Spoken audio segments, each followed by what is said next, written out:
Hey guys, it's Rich with another Tarot Talk Tuesday. This week I am discussing the Arthurian Tarot. This is the kit version. I believe this one used to come in a in a deck version, and you had to buy the book separately. But this is the kit version. You get the book, you get the deck with it. I know that there are a couple different versions. I think there's two primary versions of this. This one, and then there's another one. It's like the King Arthur Tarot or something like that. I did not buy this because I am a King Arthur fan. I do like the legend of King Arthur, but I bought this more because I have a friend that is a huge King Arthur fan, knows the legends, knows the stories and whatnot, and I think that even though she reads primarily with the Fairy Oracle by Brian and Wendy Froud, I think she would get a little bit of use out of the Arthurian Tarot. And I wanted to see which one would actually be better for her, whether it's this one or the other one. So I got this one because the wholesaler that I go through, they were running a huge special on tarot and oracle decks, like freakishly cheap. Pretty much all of them were like half off. So yeah, I was really digging buying a whole bunch of tarot and oracle decks so I can not only do reviews, but so I have them to study and to learn from, and also to read. So anywho, getting into the book, this is by Caitlin and John Matthews, and it's illustrated by Miranda Gray. And I'm reading off my notes here. This is produced by Connections Book Publishing, and this is the 2014 version. So, well, before I get into the book, let me go ahead and say a little something about the box. Nice little two-part box. My tarot usually does not live in a box, as I've said before. Nice packaging. It has two different sections here for your cards. This one probably will end up living in the box, but I'm going to utilize the book a lot more, and I will discuss that here in a second. Like I said, I bought this pretty much because I wanted to learn to see how close it is to a Rider-Waite-Smith version, and to get her a type of deck that she might connect a little bit more with than the deck that she probably has right now. I know she has a tarot deck, but I know that she resonates more with the Fairy Oracle. And you know what? I think if I got her a tarot deck that was somewhat King Arthur-ish and followed the legends pretty closely, that she would actually resonate a little bit more with that and be able to read tarot a little bit easier than what she does with the deck that she has, because she's never really resonated with a deck like she did with the Fairy's Oracle. So I think if she got one that was of interest, or was a type of theme that interested her more, then maybe she would study that a little bit more, and it might just grow her practice some more. So that was my initial reasoning to get this deck, is to see how close it was, or how easy it would be for her to actually utilize this deck. I was not prepared for the amount of information in a 240-page book, a true 240 pages of book. It's like 10-point font. It's not easy on the eyes, but they fit a lot of information in here. So I even have in my notes too big to write about. So I actually have to go through this and tell you all the different things in there. Unfortunately, a majority of this video is probably going to be spent on the book, so you can go ahead and fast forward if you don't really care about the book. But let's see, we have an introduction. We have the Holos, the 4 quests, the greater and lesser powers, the greater powers being the Major Arcana and the lesser powers being the Minor Arcana. It goes through and tells the traditional title and the Holo quest title, which is what this is considered, is the Holo quest. So they do change some of the names. So that is something to note, that the names in traditional tarot are not necessarily going to be the same names that you find in the Arthurian Tarot. The lesser powers, we have swords. What would be wands are now spears. What would be cups are now grails. What would be pentacles are now stones. So that's something that I'm not really crazy about, changing the names that much. The grail and the cups I can see. Spear and the wands, not really feeling it, because a spear would be more of a sword to me, but, you know, okay. Pentacles and stones, still not feeling it, just does not resonate for me. And then it talks about the numbers and their significance in the tarot. Then it talks about the court cards, and then it gives a sequence of the greater powers, the Major Arcana. So it goes into a little bit of detail on that. Then it says consulting the book and reading the cards. I'm not going to go into terrible detail about all this. I have not gotten to read this book, but I am going to go through it briefly with you here and see if you guys are interested in reading this book. I do suggest going out and getting this book, even if you don't have the Arthurian Tarot or don't want the Arthurian Tarot, and that's more towards the back part of the book. So we start out with the Major Arcana. In the Major Arcana, they have a picture here, like a black and white or a greenish black and white picture of the card. It gives a little description of what is seen on the card, and then it gives an explanation as to what the card entails. And then one thing that I like that is in the Major Arcana is it gives an upright, in this little green box here, it gives an upright, reversed, and then it gives 3 questions that you can journal on. And this one for the full is, how does spontaneity and trust keep you on this path? What enthusiasm do you feel? What possibilities are calling you forth?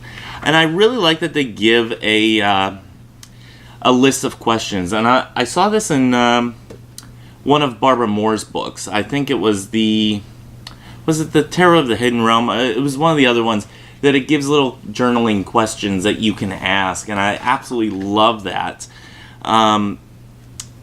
Yeah, I think it was Tarot of the Hidden Realm. You know what? I have it right here in front of me. Let me go ahead and check that real quick. No, in fact, it was not the Tarot of the Hidden Realm. It's one of the other ones. I think Barbara Moore wrote the book for it. But one of the other ones that I did in one of my reviews, and you can go back and see those on the Tarot Talk series. But they did one just like that. Maybe it was the Mystic Dream Tarot. Anyway, I like that they do this. And I hope that other authors will take that up as a common practice.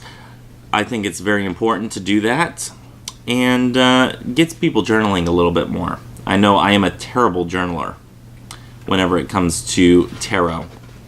I'm a terrible journaler for myself. So anyway, moving on to the lesser powers, the minor arcana. We have 2 cards per page, which, you know what, it's okay. I wish it had a little bit more, but you know what, beggars can't be choosers. It also gives an upright, reverse, and it gives 1 question, such as the 2 of Swords says, what brings the peace?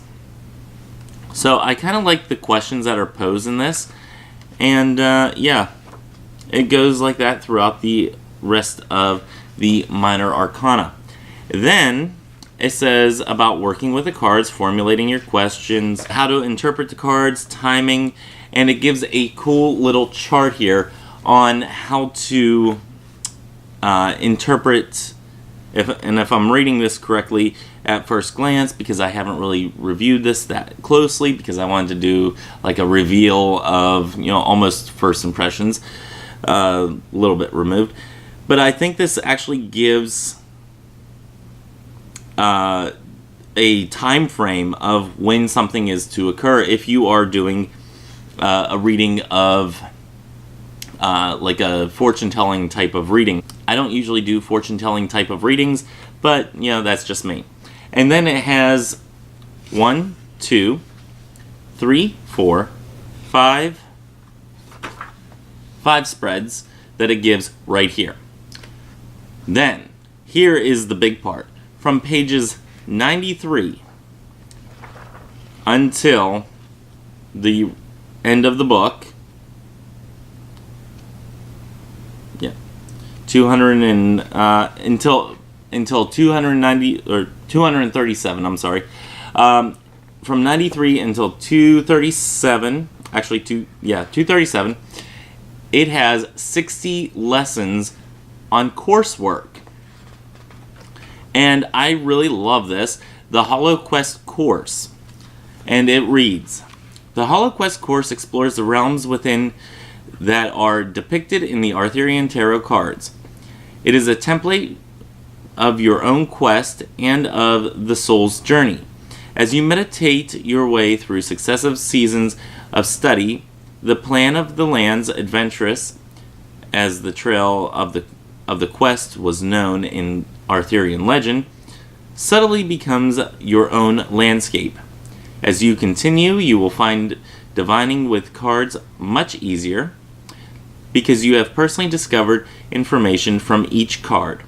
May your steps on this quest be guided by the companions that will attend you. I absolutely am loving this this coursework that they give. This is something that I'm going to take from the Arthurian Tarot, and I'm going to kind of meld it into my own way of doing coursework for this tarot study. I really love that they give this. I cannot tell you how much I love that they give this. And they give, it looks like, even more spreads. Yep. It looks like they give even more spreads in within this coursework. So, cannot tell you how much I absolutely am like just drooling over all of this information in here. So, yeah. Tons and tons of coursework material for you to do. And then, on top of that, if that wasn't enough, it has a bibliography. And you guys know how much I love a bibliography. You know, I'm a bibliography whore and I'm a spread whore. Okay? So, let's see. 2 pages, 2 full pages with 3 columns. That's a lot of bibliography, a lot of jumping off points if you've never either studied tarot or studied King Arthur's legends. If you never studied any of this stuff, this is a great jumping off point, especially if this is something that you're interested in. And then at the very back they have about the authors. So you have about the authors and about the artists and acknowledgments. So huge book, a true 240-page book that is jam-packed with information. If anything, this was a great purchase at very least for the book. The coursework alone is going to be worth what I got with this book. So let me go ahead and get the cards out, and I will bring you down into the nether regions over near my crotch, and we will go ahead and flip through the Arthurian Tarot and compare it to the Rider-Waite-Smith by US Games. So, let's go on down to the nether regions. Okay, so first things first, thickness. Let's discuss the thickness of this deck. This deck, if I can get it in frame here, this is the Rider-Waite-Smith by US Games. This is the Arthurian Tarot. Considerably thicker. Yes, considerably thicker. If I try to say considerably one more time, I'm going to completely get tongue-tied. A little bit about the cards. Already we know that they're thicker. Let's see what their size difference is. It looks to be that the Rider-Waite-Smith is just a tad bit longer, but they are about the same width. Yeah, I'd say about the same width, maybe a hair bigger on the Arthurian Tarot. So that's a thing. You can go borderless. I would assume I would go borderless with the inside if you choose to do so, but probably only the sides. Other than that, it's really not worth going borderless. Kind of a matte finish, not like overly glossy. There's a tiny bit of gloss on it, but not overly glossy where it's hugely noticeable. So, yeah. If gloss is a thing for you, not really that glossy compared to some decks. So, really nice, like pastel type of images. I really do like the imagery. It's kind of an older imagery. And it says that this was produced in 1999 on the copyright on the cards, on the card backs. And this is the 2014 version, I do believe. Right? Yes, 2014. Again, they have redone the names of the Major Arcana, or at least of a healthy, substantial amount of the Major Arcana. So you would kind of really need to know Arthurian legend to really connect with this, and unless you know the numbers already, like if you knew 7 was the chariot. But other than that, I mean, I'm not seeing strength from this, but that doesn't mean that that person wasn't an example of strength. So again, you would definitely need to really know Arthurian legend to really connect with this deck. I think you would. Or do the coursework.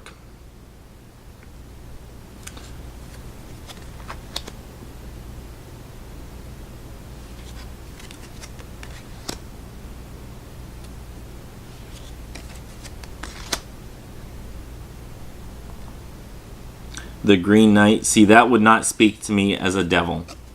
I'm sorry.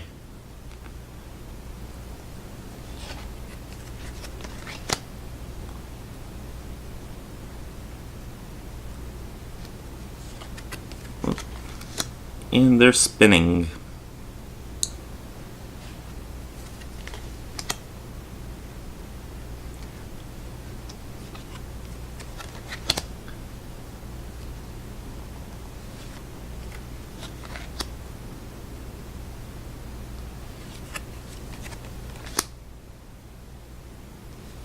And they call these the Hollows. This is the Sword Hollow.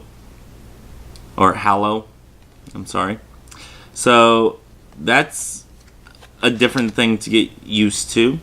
And instead of saying 3 of Swords, it says Sword 3. So that's something, again, that you would have to have in your mind.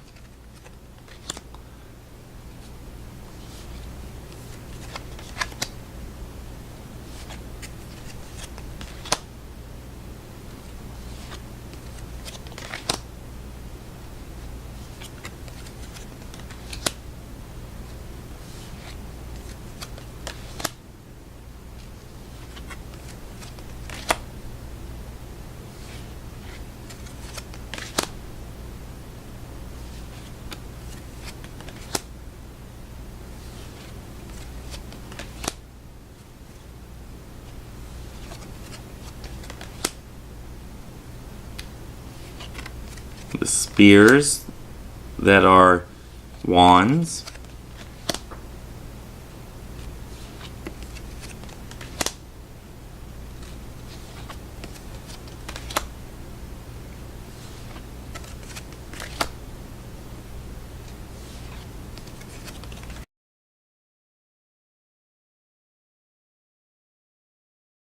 Like I said, I like the imagery in here, but I don't quite get it comparing it to the Rider-Waite-Smith, which I'm more familiar and more drawn towards.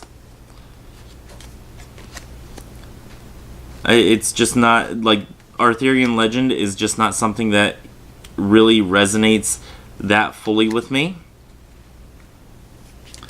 And let me go ahead and put these aside here because they're going all over the place. And do the same over here. Okay.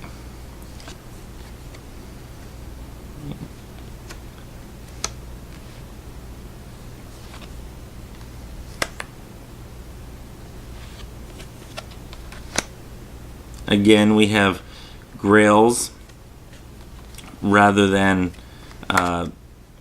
cups, which I can make that leap.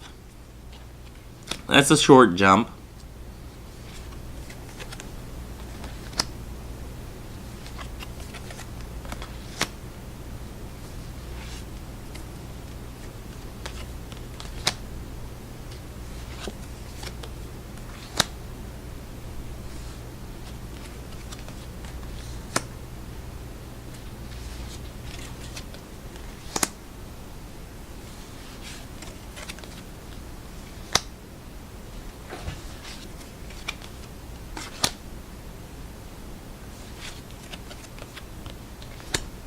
And then we have Stone Hollow, or Hallow, however you want to say that.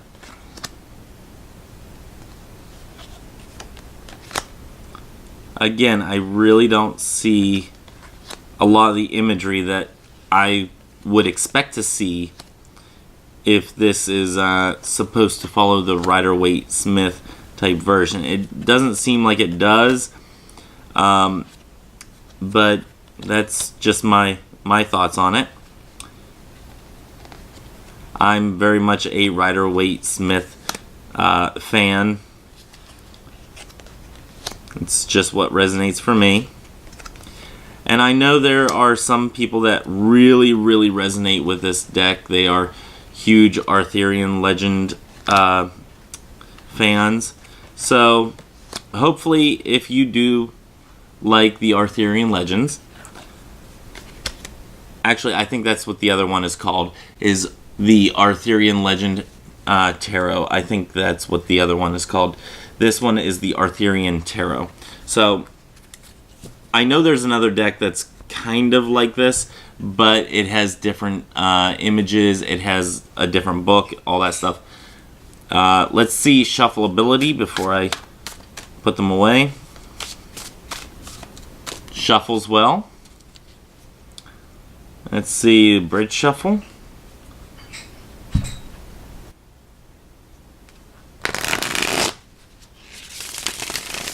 Bridge shuffles very well.